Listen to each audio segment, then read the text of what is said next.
This is Metro Week. Our top story, at long last, a cemetery for military veterans. We'll talk to the vets who made it happen.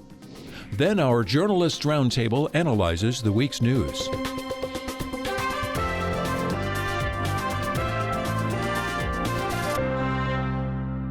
Welcome to Metro Week. I'm Andrea Kelly.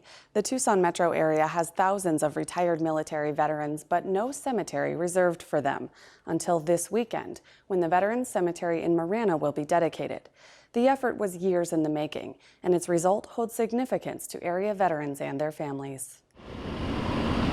Paul Marsh began an effort to build a veterans cemetery in the metro area in 2007.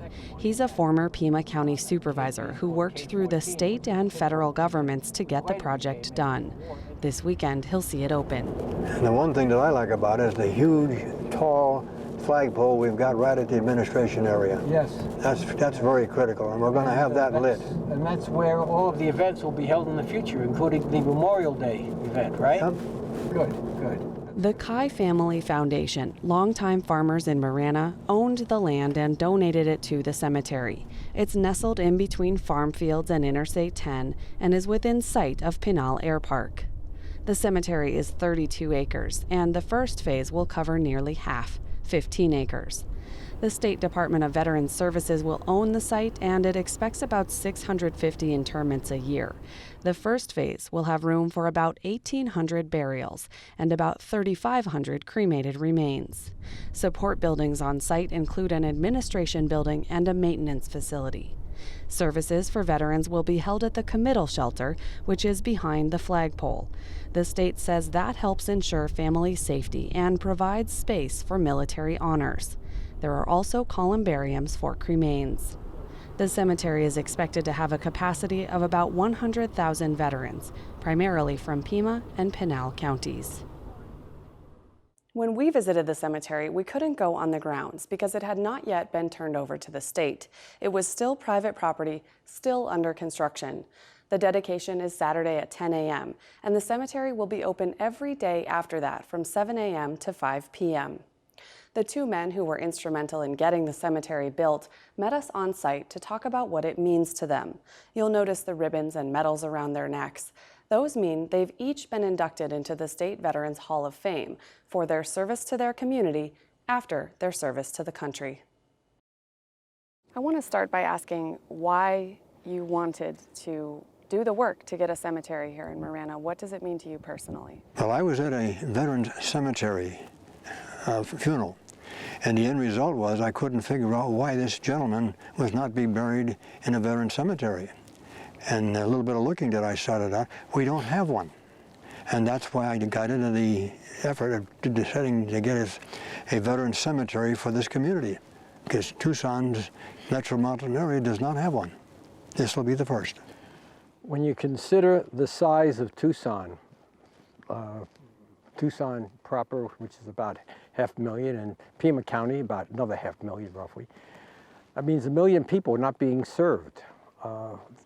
And when we had an opportunity, when Tucson and this surrounding area had an opportunity to get a cemetery, and they turned it down, and it ended up at Sierra Vista.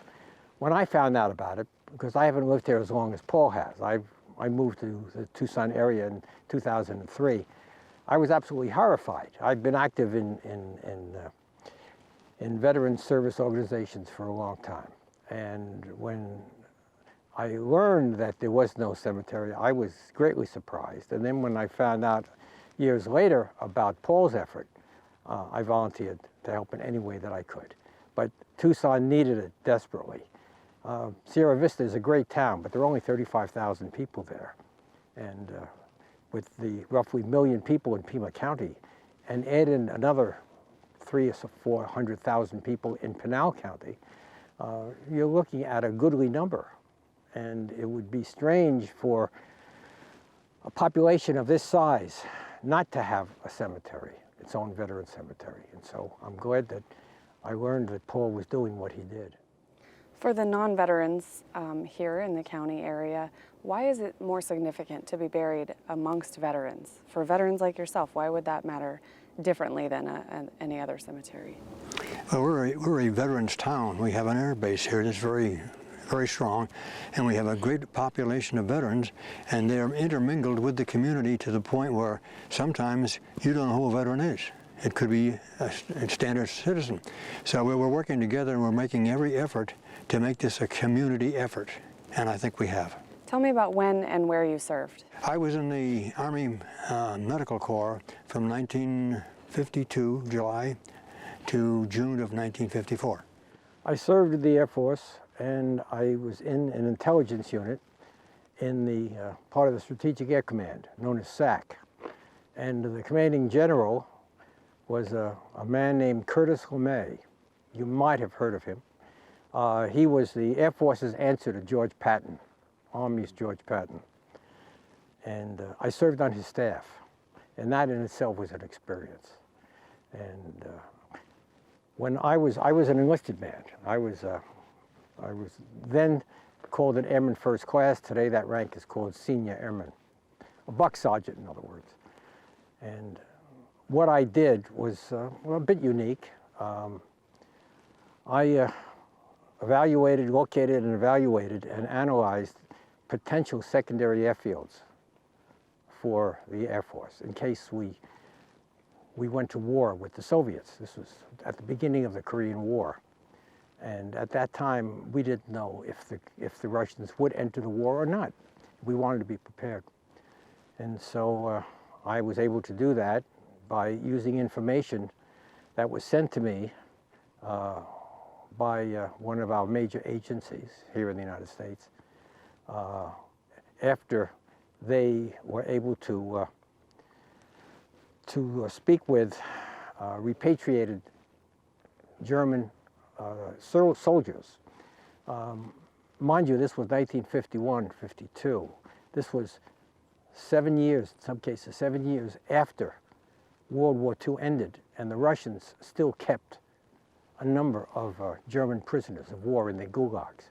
And when they were returned, they were briefed first by their Abwehr, which is the German Army Intelligence, and then turned over to this other organization, this major intelligence agency. And whatever concerned my subject landed on my desk at SAC headquarters. And so General LeMay wanted me to, because this is what I did, wanted me to brief the 5th Air Force Command.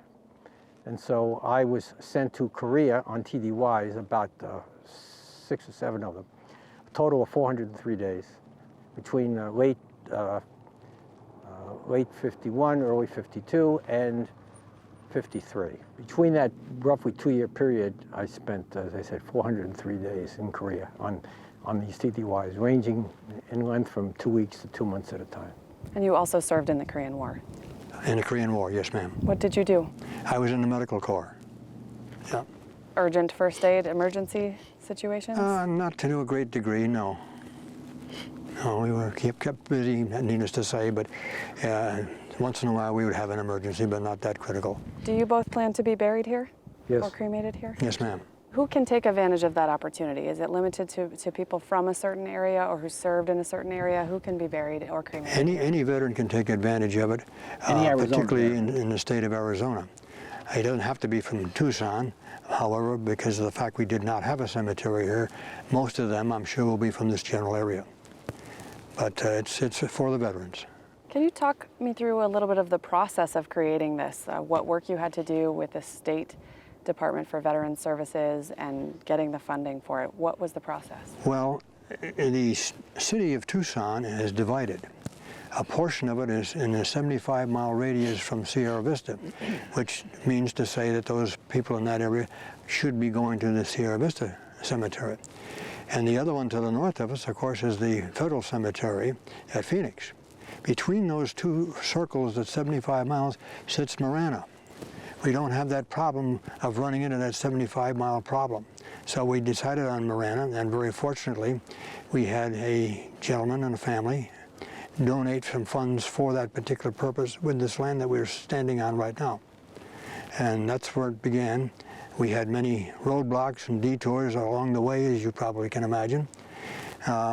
One was the fact that we did have a nice piece of ground that we could have used right in Tucson. But in the fact that it was inside that 75-mile limit, it could not happen and didn't. Now that this opportunity is becoming available to veterans in this area, could a family move some remains here if someone's buried at another cemetery? Yes, but I think it would have to be at their expense. If a veteran is already interred in the ground, the cost of digging him up, digging up the casket, and then moving the casket here is not going to be minimal. It's going to be expensive. And so a lot of people may say, well, I just assume he or she stay where they are. It's unfortunate we didn't have this sooner, but because of Paul, we're able to have it now, and that's the most important thing. We have it now. Do you have any idea how many plots are already reserved? How many people have already made plans? Well, we've had applications to use the the cemetery, and the end result is when we get through, right now we've got over 200. And we can accommodate, if my math is correct, when the funeral cemetery here is full, we will have used in excess of 100,000 graves. So 200 is a start. Any idea how long that might take to reach capacity here? We were told that the administrator is anticipating about 650 burials a year. I think she may be mistaken. I suspect it'll be more than that. So at that rate, it could be 10, could be 15 years. But there's no way, as Paul just said, there's no way of knowing how long it will take to consume all the property that we have here. How does it make you feel? I mean, we're sitting outside the gate because it's just about to open to be dedicated. How does it make you feel being on the brink of this moment? Very excited, very pleased. And it's interesting to note that a good amount of our veterans in this area are Navy veterans. And I think the reason for it is the scenery is just a little bit different. What do you mean? Well, they don't have an ocean, and only an ocean to look at. They'd rather not see the ocean after so many years at sea. Yes, I imagine. Well, I want to thank you both for the interview and for your service. You're very welcome. Hi, I'm Lorraine Rivera. Tonight on Arizona Week, a look back at Tuesday's presidential preference primary. We weren't expecting to see lines that were upward of 5 or 6 hours. Some were reporting being in line still at midnight. It's still over 7 months until we go to the ballot, till we get a ballot, we go to the polls. So many things could happen.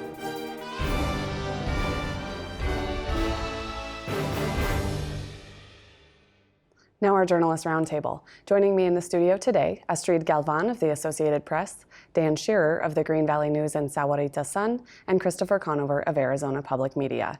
We're going to get back to the cemetery in a little bit later in our discussion, but I want to start with the week's news, and of course that's the presidential preference election here in Arizona. Dan, by now everybody probably knows that Donald Trump and Hillary Clinton won their respective races here and lost in the other states that voted on Tuesday. What's the overall takeaway of our Tuesday election? Well, I don't think that the results in Arizona surprised anybody. I think that the real surprise came out of Maricopa County, which kept people in line to vote for up to 5 hours, which was unfortunate. So they're trying to figure out what happened there, but they definitely misjudged the interest level. But I think other than selling some hot dogs and some hotel rooms, I'm not sure that there was much value in these campaigns coming through Arizona, because what they ended up doing was taking Arizona, and I felt stereotyped us. All Arizona cares about is immigration, and in particular, this wall or this fence or whatever you want to talk about, whatever you want to call it. I think for us, though, the questions were, why aren't we talking about infrastructure? Why aren't we talking about the economy? Why aren't we talking about education? Why aren't we talking about all these things that we care about that the rest of the country cares about? But what does the rest of America think Arizona is completely engrossed in? Immigration. And so they really did us no favors there. I think, though, one of the things that we'll have to see if the candidates learned is Arizona votes early. You know, we started voting a month before the election due to our ability to vote early and by mail. In Pima County, they're looking at numbers that almost 90% of voters voted early, which meant by the time those candidates got here, those ballots were already in, which also caused a problem with voting for people like Marco Rubio and Jeb Bush, who were on the ballot along with a number of other people who dropped out during that month-long period. So a lot of people, Marco Rubio came in third with, I think, about 17% of the vote. A lot of those votes could have come in when he was still a candidate. And probably did. And probably did. exactly, not so much a protest vote that I don't like Donald Trump or Ted Cruz, but he was actually on the ballot at that point. But Christopher, why do you think that such sophisticated campaigns misjudge that? Why weren't they here a month ago? We were all thinking that same thing. Why are you here this weekend? We've all voted. I think a lot of it has to do with the calendar, with the fact that Iowa does not necessarily have that early vote quite the same way we do, so they've got to be in Iowa or whatever other state was, before us, the Super Tuesday states and things like that. So I think a lot of that was just based on calendar and geography. I had the same question specifically about, I mean, not just the candidates, but their campaign structures, because we see in our congressional elections, when those ballots go out a month before Election Day, those candidates are saying, mail it in, vote for me and mail it in now. They're trying to get those early votes. And so the same people are running the infrastructure of the presidential campaigns, the party leaders in the state. I think, though, there was a disconnect, because I went to and covered a lot of the rallies over the weekend, and even on Monday, Hillary Clinton was up in Phoenix, and the message was the same: go vote tomorrow. Take someone with you to the polls tomorrow. I think on the national level, they just misjudged or didn't listen to their people here on the ground. And another issue that wasn't just specific to Maricopa County, but also happened in Peon County, was the issue of independent voters, many of them not knowing that they couldn't vote in this presidential election. And so I spoke with the Pima County registrar, and she said, I'm getting tons of calls from people at the polling location saying, why can't I vote? Because independents can vote in state primaries, but not presidential ones. And independents are the biggest voting bloc in Arizona, so that presented quite a problem. It could also be that these campaigns know full well that these last-minute visits really don't sway a lot of people. We've all made up our minds, so maybe they fully understand that 90% of the people have already voted, but they feel obligated to come to the state for one reason or another. I think it was to beat the immigration drum, and they beat it to death. And then they get that national press, even so that there's exposure to people who aren't voting today, that day. And nothing looks better than to have that Mexico wall right behind you and to say, we need to tear it down or we need to build it higher, and that's exactly what they were doing. Arizona was used. That's the way I felt. That whole weekend, Arizona was just used as a staging ground to be able to get out some of this, this policy that they have that really isn't addressing much. Well, especially because the two candidates that did go down to the wall, Ted Cruz and Bernie Sanders, they both added those late. Those were not on their original schedules. Yeah, those visits, those were not on their original schedules. Bernie Sanders, we only got a few hours notification, and it was overnight because he was down at the wall pretty early in the day on Saturday. So there were late thoughts, and that was true with a lot of the Sanders events where they were late thoughts or late notifications. And he did 5 or 6 events. He did 2 up in Flagstaff. So there was a lot of last-minute ad, and even Donald Trump, who didn't go to the border but came to Tucson, that was a late ad. And I want to follow up on that. Astrid, you actually went to the border and talked to people who live there and work there about all these wall proposals. I mean, the focus being immigration here. What did people who live there have to say this time around? We ask them every year, right? What did they say now? Right. There seems to be a general consensus among just regular residents of Nogales that the wall is almost laughable and insulting idea at the same time. I just think people outside of border communities don't really understand really how connected those communities are and how often people from both sides travel to the other side.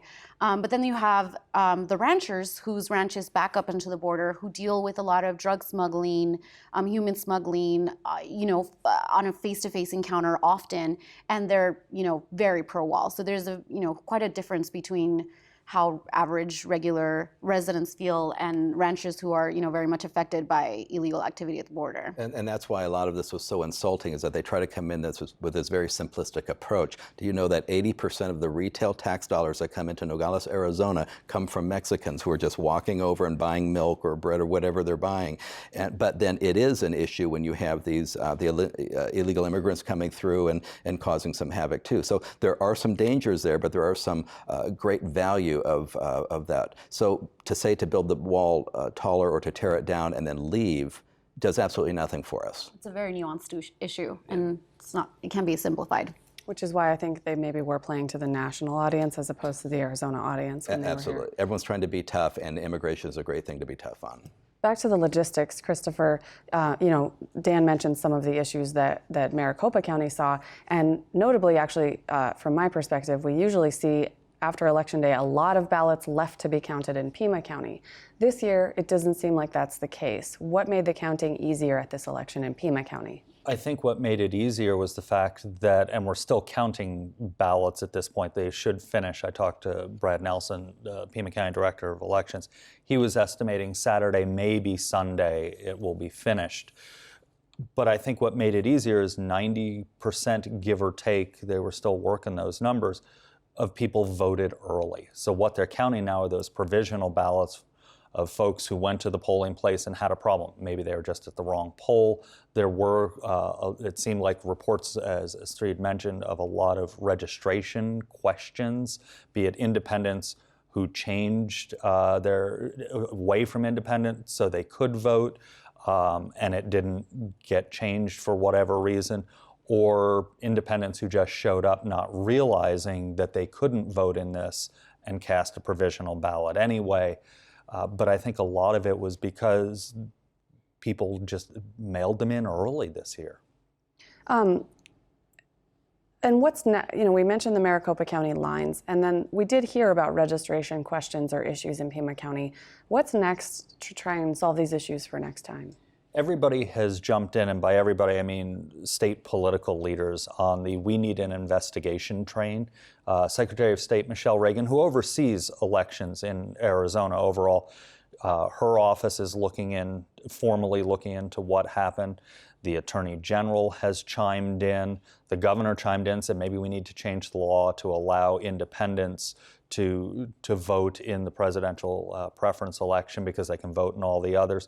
The House Elections Committee in the legislature is holding a special meeting on Monday just to look into this. There's been a complaint filed with the Justice Department to ask for an investigation. So everybody is getting in on the investigation to see, was it just bad planning or was there some sort of malfeasance? And Astrid, I have a question for you as the Associated Press person at the table. That news organization is the one that typically calls the races on election night first, and then a lot of the other news organizations report that the AP has called the race. Right. Does the information about how that happens trickle down to your level? Do you know how your organization does that? Yeah, I did a lot of research, and it's actually really cool. AP has called every presidential election except for Gore-Bush since the 1800s.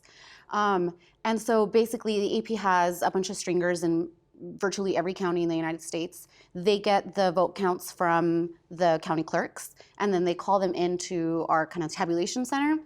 Then they kind of compare that data with exit polls and basically do a lot of magic and math to figure out who is leading and who won. The statistics work that a lot of us are run away from. That looks like a different language to us, yeah. And that's one of the things actually the Attorney General wants to see stopped is that release of data. We normally see it in Arizona about 8 o'clock that first numbers start to come out from the counties or from the state. The Attorney General wants to see those numbers held until everybody who's standing in line, in this case people up to 5 hours, have voted, because it may discourage people from voting, it may change the way people vote, and he says, no, we need to stop that. Well, a good solution to that would be to just have more polling places so people could be done voting by the time the polls close. Right. It's certainly not an AP issue where numbers have been released before everybody has voted. Anytime it's a big popular election, you get lines, you have that problem, or states that have 2 time zones. We had that problem in Florida in 2000 because there were 2 time zones. So this is not a new problem, and AP is certainly not to blame on this in any way, yeah. All right, I do want to switch topics now at this point, and we'll go back to the Veterans Cemetery that's opening this weekend in Marana. Dan, the VA's goal is to have a Veterans Cemetery within 75 miles of 90% of the veterans in the country. So for most veterans to have a cemetery accessible within 75 miles of their home. That puts places like Green Valley and Sahuarita in proximity to that Sierra Vista Cemetery. I'm I'm wondering if the residents, your readers, will identify more with a cemetery in Marana versus Sierra Vista, if you have any sense of that. I think that they would identify with the one in Marana if they have relatives in Phoenix who also would be inclined to go to the cemetery. But the one in Sierra Vista is actually not that far away. It's very nice. It's on land formerly owned by the base, and people are very comfortable going over there. It's an easy drive. So the Marana one is going to take some of the pressure off because you know, they're all filling up. But I don't know that people are going to be more inclined to Marana. Okay, other than potentially proximity and family decisions. Correct. All right. And Christopher, any idea how many veterans are in the area that could choose to use the cemetery? That's a number that fluctuates depending on time of year. During the winter months when our snowbirds are here, we have a higher number than the summer months when we have a lower population, especially of people who are transient. I noted in the interview that they said this cemetery is open to all people or all veterans so long as they're in Arizona. So we might have some timing questions, unfortunately, depending on where somebody dies. You know, if they're here, they could be a Michigan resident who is understandably escaping the snow in Michigan and coming here for the winter. So which they would pick would be the question. And Dan, I asked you about access. Christopher gave us the numbers. What about interest? Have you heard of any interest in this area in actually being buried in this cemetery in Marana? You know, actually, we had a friend who's a veteran, and he died last summer, and it was his desire to be in the Marana when it wasn't open yet, and so we've waited, and that's where he will be. And so there is interest in there, and there's a lot of talk, and particularly as we're losing more and more World War II veterans, we're really seeing that, and now we're starting to turn our sights on the Korean War down in Green Valley. But yeah, there is interest there, and I'm glad to see that at the very least we have another option. This is a segue into another political topic of the week, and that is that Congresswoman Martha McSally has been working on getting a bill passed that would allow some of the female pilots to be buried in Arlington National Cemetery. She wrote a guest editorial in your paper this week. Well, first of all, did you seek it out or did she offer it to you? She offered it to us, but about 5 minutes before we would have asked for it, because she has been working on this for months and it was really reaching a fever pitch, and her bill has passed the House and now the Senate is considering it. So what it really revolves around is that in World War II there was a severe shortage of pilots, and women stepped in the gap, and they didn't go into combat, but they went in to help with training, and they had the same risks that the men did. A lot of them lost their lives, but it was not a militarized unit, so they didn't have the benefits. Well, that all changed in 1977 when Congress made a decision, but then about a year ago, the Army, which oversees Arlington, made the decision that the WASPs could not be buried there. And it was done very quietly, and that's what she's reacting to. That's what her bill is all about, is to get that reversed. And it looked like she has overwhelming support. And the reason Arlington did that is, number one, the Veterans Affairs oversees all of the other military cemeteries, but the Army oversees Arlington in particular, so they were allowed to do that. So I think that it'll end up going back where everybody will be allowed in there. We'll see the Senate is considering it now, and there's overwhelming support for it. And in case people aren't aware, McSally was a pilot, so that's an area of interest, not just to her district, but to her personally. Very personal to her. Christopher? Very personal, and as Dan mentioned, they did, the WASPs, as they were called, did a lot of training. They did everything from towing what we would now call drones behind planes for pilots to train and shoot at. They would also ferry planes from factories to frontline troops or across the country. And they were under the Army at the time because the Air Force didn't exist. It was the Army Air Corps at the time. So it's a personal issue. And in our last about minute left, that legislation passed this week. Where did it pass and how much is left? It passed the House. It's on its way to the Senate. Okay. As Dan mentioned, lots and lots of support. So it should have a pretty easy time, I would think, getting through the Senate, and then it will go to the president's desk. And based on the support, I don't think there will be many problems with getting a presidential signature. And would that have any impact on other cemeteries, such as the one in Marana? It potentially, I guess, could have an impact on other cemeteries, but we haven't had the same rules put in for those cemeteries. All right. Thanks, all of you, for joining us this week. That's our show, but stay tuned for Arizona Week, which will delve deeper into analyzing the state presidential preference election results. And next week, we'll talk with Tucson's new police chief about his new role, his budget cuts, and his other plans. Thanks for watching.